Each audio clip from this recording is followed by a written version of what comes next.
আপনারা দেখেছেন আমি সারাদিন দাঁড়িয়ে থেকে আমাদের বিএডব্লিউটি চেয়ারম্যান সাহেব আছেন, আইন শৃঙ্খলা বাহিনী, নৌ পুলিশ, কোস্টগার্ড সবাই ছিলেন। আমরা অনেক কষ্ট করে কিন্তু আজকের দিনে এখানে ট্রলারগুলো বন্ধ করেছি।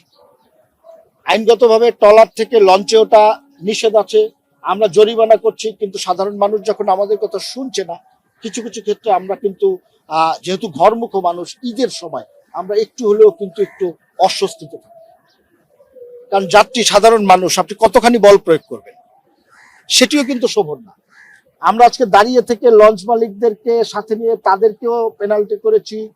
এই রাস্তায় আমরা কোনো নৌকা অ্যালাউই করি না এই সদরঘাটে, এবং এই নৌকাগুলোকে আমরা এখান থেকে সরানোর বিষয়ে বদ্ধপরিকর। আমরা এই লঞ্চে নৌকা থেকে ভবিষ্যতে কোনো প্যাসেঞ্জার উঠতে দিব না। এই বিষয়টি আমাদের সিদ্ধান্ত খুব শক্ত। প্রয়োজনে আমরা আমাদের যে নীতিমালার কিছু পরিবর্তন করব। আপনি জানেন যে নীতিমালা চাইলেই আমি আজকে পরিবর্তনের ঘোষণা দিতে পারি না।